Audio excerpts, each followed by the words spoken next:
Before I get into the main part of my talk, I need to, I think, talk a little bit about the new textbook that Steve Rubb and I have written. It just is out this week, hot off the presses, and basically the idea is to have a Principles of Economics text with sort of a business flavor, because so many students are interested in business. And so what we've tried to do is still cover all of the essential standard topics of economics, but use as many business examples as possible to sort of spark student interest.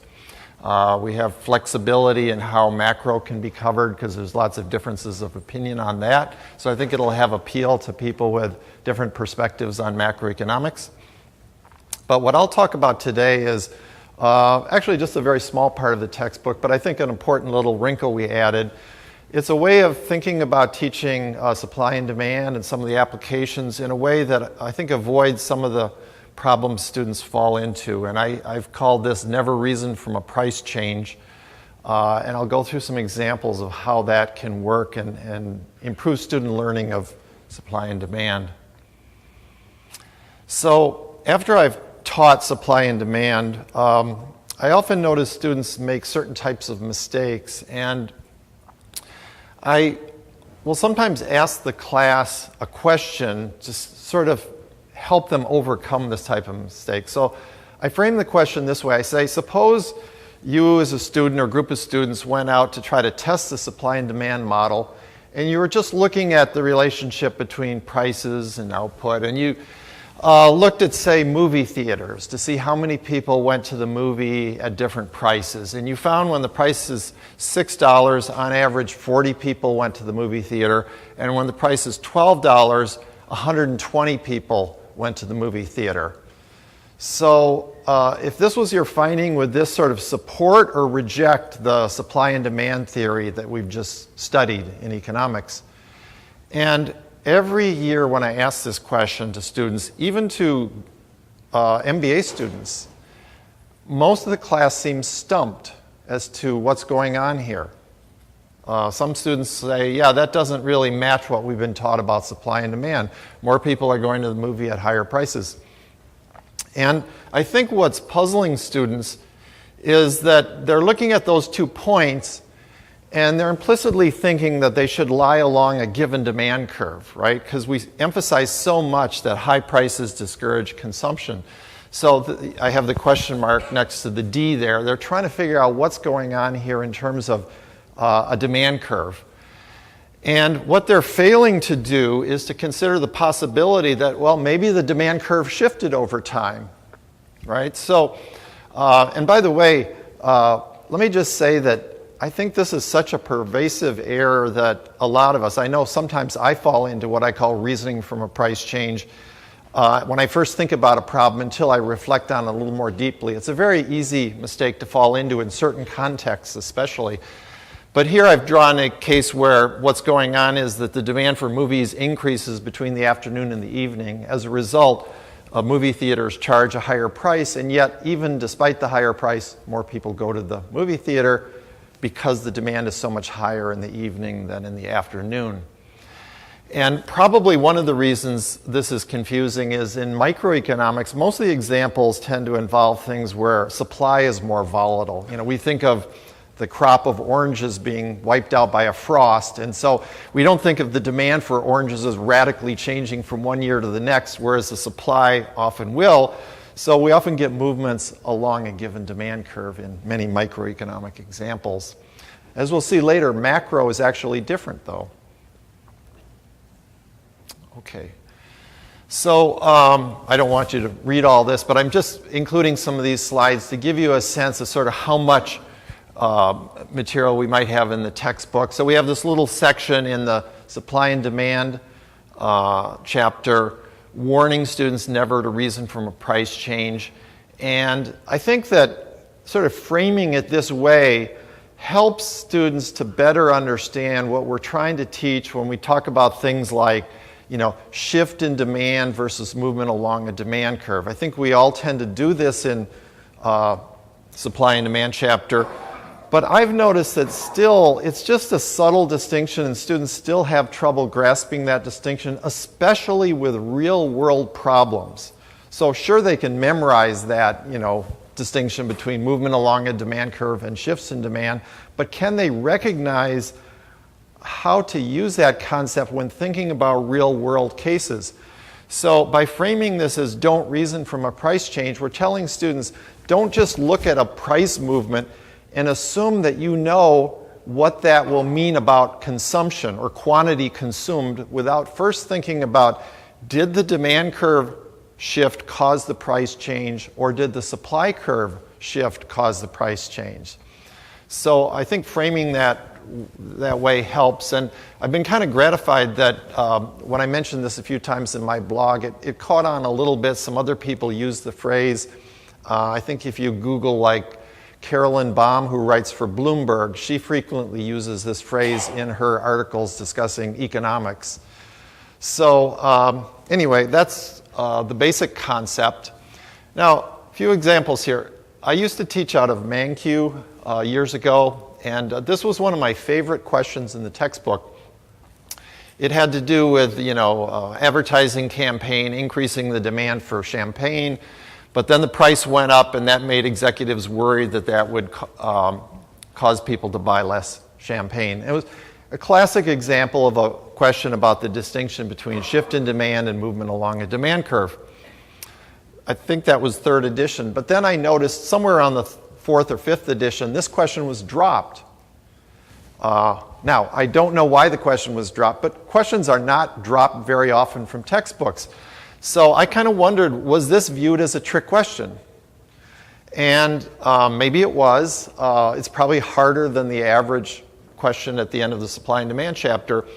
But I think our goal should be to teach supply and demand in such a way that this is no longer a trick question. So if we really emphasize this never reason from a price change, rather than just talk about shifts in demand versus movements along a demand curve, I think it'll be easier for students to recognize answers to this kind of question and no longer view it as a tricky question.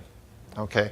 And again, when I ask that question about the movie theater example, the 2 points, that tricks most of the students. They really have trouble seeing at first how that's consistent with supply and demand. Of course, when I draw the shift in the demand curve, they go, of course. Some students will say, well, you tricked us because you weren't holding other things equal.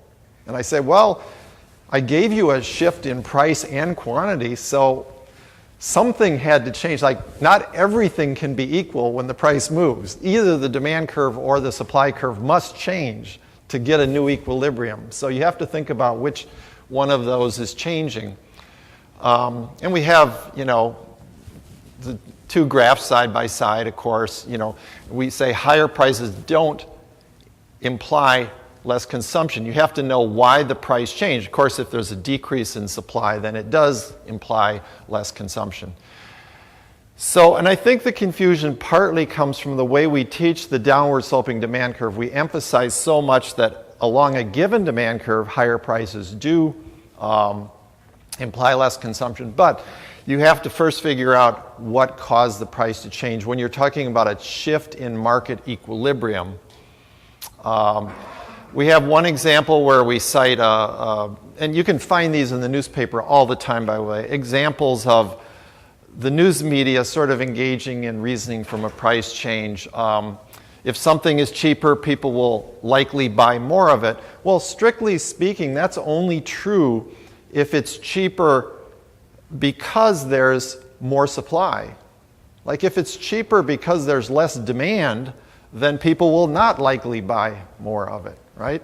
So let's think about, this is about the oil industry. The example I like to use with my students for the oil industry is the distinction between sort of the famous example of the oil shock for my generation was way back in the 1970s when OPEC cut global oil production and prices went up sharply and global oil consumption went down.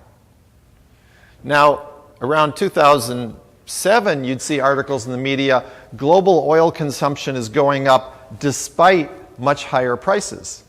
So what was going on in 2007 but not in the 1970s? Well, in 2007, there was kind of a boom in emerging markets like China and other emerging markets. And that boom was pushing up global oil prices quite dramatically. But because it was a demand shift outward rather than OPEC cutting supply, global oil consumption could actually go up at the same time as a higher price. So using those examples to illustrate never reason from a price change, I think helps students better understand the concept. We have in the elasticity chapter, again, a little example here, and it's really about the difficulty of sort of estimating, elasticities. We talk about how businesses are concerned about how, supply changes might impact the price of the goods and how that will impact quantity sold. So they have to know the price elasticity of demand. And then the problem comes in the fact that you can't just look at one price, one quantity, another price, another quantity, and just from that get the elasticity. This is, of course, called the identification problem. And, we know at a higher level of economics, we have these tools for trying to, control for various things and estimate the true underlying elasticity of demand.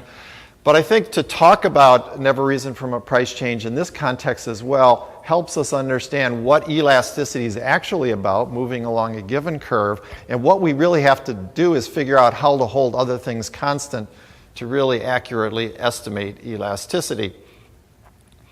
And give examples of how you can do that, like if the government raises a tax on cigarettes, you can sort of assume that doesn't shift the demand curve but moves you along.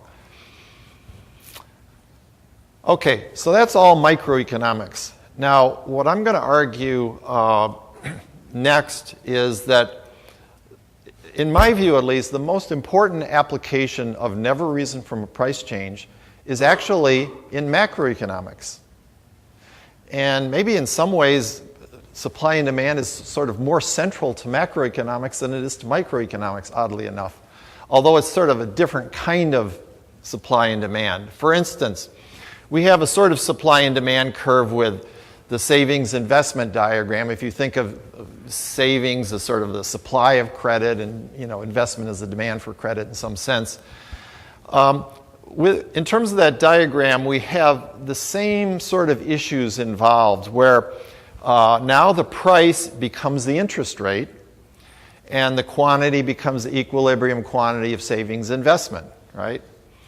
So, the first line, many people assume that low interest rates are always a, quote, good thing, right? There again, you could say they're reasoning from a price change. It may be that low interest rates are, quote, good for the economy if the low interest rates are caused by some factors but not other factors. So obviously in a savings investment diagram, you can have low interest rates caused by more saving, in which case you get more investment. And later you could bring in monetary policy too, but same thing. But you could also have low interest rates due to a shift to the left in the investment schedule. Maybe a less animal spirits or bearish sentiment among the business sector reduces the investment schedule and produces low interest rates. That may not be a good sign for the economy. So, and there's some examples discussed, again, brief little section. But what we're doing then is we're taking this idea that we introduced in supply and demand and just sprinkling it in little paragraphs throughout later chapters to sort of help students understand a distinction so that they can avoid making the sort of mistakes that Nobel Prize winners make. I'm picking on Robert Shiller, but as I said, we all actually, I think, occasionally do this, and maybe I'm wrong, but I think in this little interview with the news media, Robert Shiller is actually making a subtle mistake of reasoning from price change. Now, in the back of his mind, he probably has in mind what he thinks is going on with the underlying, savings, investment, and so on. But let's look at what he says here. Well, I won't read the whole thing, but it's a discussion of the fact that interest rates are very low recently. This is from 2015, when they were near zero still. And negative rates, real rates, haven't done much to inspire investment, said Nobel laureate economist Robert Shiller. And he talks about that if you can borrow at low interest rates, you ought to be able to do something with that, and it isn't happening. And then question, and what is that? What's going wrong here? Quote, I don't have a complete story of why it is. It is a puzzle of our time, he maintains.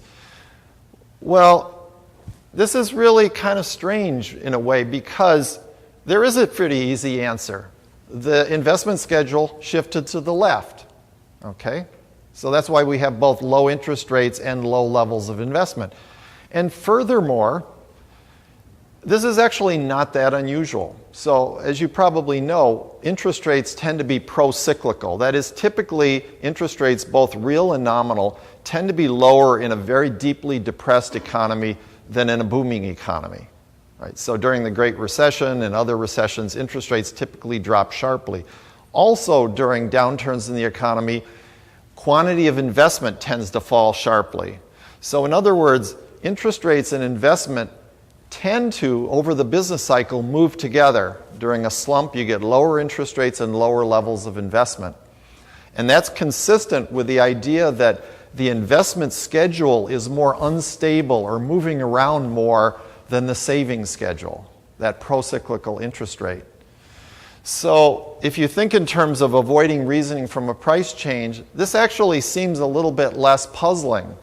But now let's go back to the earlier example I mentioned with microeconomics, or the movie theater example, whatever. I said in microeconomics, one reason students gravitate towards this idea that high prices mean less consumption is often in microeconomics, the supply of a product might be very unstable, like supply of oranges, and the demand might be stable. So you get the high prices associated with less consumption.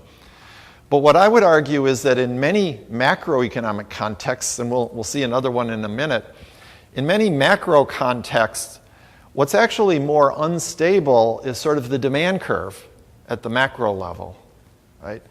And investment sort of represents the demand for credit in this example. So I would say the same about the ASAD model, aggregate supply and demand.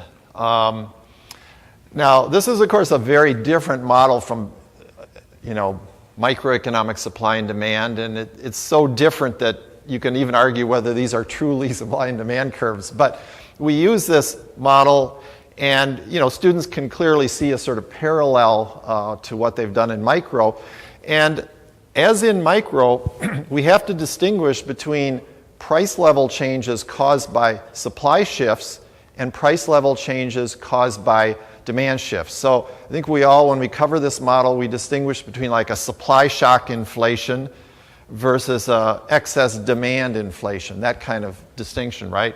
In our textbook, here we have a graph that presents sort of like the four possibilities, the four ways this curve can shift, and give like little historical examples for each one. In the late 1800s, we had a big increase in aggregate supply, and the U.S. had deflation during those decades. Over to the upper right, we had in the 1960s a big increase in aggregate demand, so we had inflation and higher output. And by the way, in the late 1800s, we actually had higher output despite the deflation because aggregate supply was growing. Then in the lower left, recessionary 1970s, less aggregate supply in 1974, let's say, causes a recession with lower output but higher inflation. And finally, the lower right, a decrease in aggregate demand. And I give two examples there, the 2008-9 recession and the 1930s, where lower aggregate demand puts downward pressure on price levels, just a little bit in 2009, but a lot in the 30s, and lower output. So they can sort of see the four possibilities. And what we're trying to avoid here is students thinking that, like, oh, if inflation is going up a lot, that must mean the economy is overheating or booming, right? So yeah, sometimes higher inflation does mean that, like perhaps the late 1960s, but there are other causes of inflation as well. And so, again, in macroeconomics, the most likely error is to think in terms of high prices being associated with high quantity, with a booming economy, right? So we would have, let's say, in that case, the assumption would be that what's driving changes in the economy is shifts in the aggregate demand curve. And there may be good reason for thinking this is usually the case. Aggregate demand goes out, we get higher inflation and higher output. But that's the opposite type of assumption that people tend to make in microeconomics. Now, in both cases, that assumption may be true in the majority of cases for both micro and macro, each case, but there are obviously exceptions, and we'd like students to be able to look at both possibilities. Either the demand curve or the supply curve could shift. Here we see the two side by side, this is also of relevance to the Phillips curve. By the way, this is an earlier copy of the chapter. You won't see those red marks on the final textbook, but when I prepared the slides, it wasn't ready yet. So anyway, what does this imply about the Phillips curve? Well, if you think about it, the Phillips curve is really nothing more than an exercise in reasoning from a price change. And if you think about the criticisms of the Phillips curve, one of the most important criticisms of the Phillips curve is you can't always reason from a price change, that inflation can be caused by either supply shocks or demand shocks. And the Phillips curve is basically assuming implicitly that the inflation is caused by demand shocks. So when there is, like in the late 60s, a high inflation due to a demand shock, yes, you'll tend to get high output and low unemployment. But as we saw in 1974, we had inflation caused by an aggregate supply shock rather than a demand shock. And in 1974, we had higher inflation and lower output. So, and just one final example, exchange rates, the same thing. And I see this a lot in the news media. We tend to think in terms of reasoning from an exchange rate, which is, again, just a price, right? Exchange rate is a price. And we think, well, if the exchange rate goes up or down, it has this implication for trade. But strictly speaking, that's only true in some cases. It depends why the exchange rate changes. So typically, for instance, if you have maybe a contractionary monetary policy that makes the currency appreciate in value, right? That will, in fact, tend to reduce exports. On the other hand, a currency might increase in value because there's a shift outward in the demand for that country's exports. So we show that we have the case of Australia, where there was a big increase in the demand for Australian commodity exports from countries like China. As a result of this big increase in demand for Australian commodities, there was an underlying increase in demand for Australian dollars, and you actually had more exports and a stronger Australian dollar at the same time. So you should not always assume that exports will move in one way with exchange rates. They will if exchange rates change for certain reasons, but if it's caused by a shift in demand for that country's exports, you won't see that predicted correlation that the media often assumes is the case. So again, those are the examples that we use in the textbook. And just to summarize, we sort of plant the idea in the supply and demand chapter with, a brief little section on don't reason from a price change and describe an example in the media and so on. And then we come back to it periodically. Mike, I think you talked about weaving together ideas again. So they'll see this idea again periodically throughout the course to sort of help them understand later concepts and reinforce the idea itself, of course. I happen to think, and this is, I know this is a little pessimistic, but a lot of students come into economics basically sort of understanding about half of the supply and demand model from their daily life. They understand that if a frost kills off half of the orange crop in Florida, orange prices will shoot up. They already know that. And I worry that a lot of students leave economics still knowing about half of the supply and demand model. They still know those kind of examples, but they don't know the more subtle examples. And I think teaching never reason from a price change helps them see the whole complete model in a way that just saying don't confuse demand shifts with quantity demand, it doesn't, at least for me, it wasn't always driving that point home.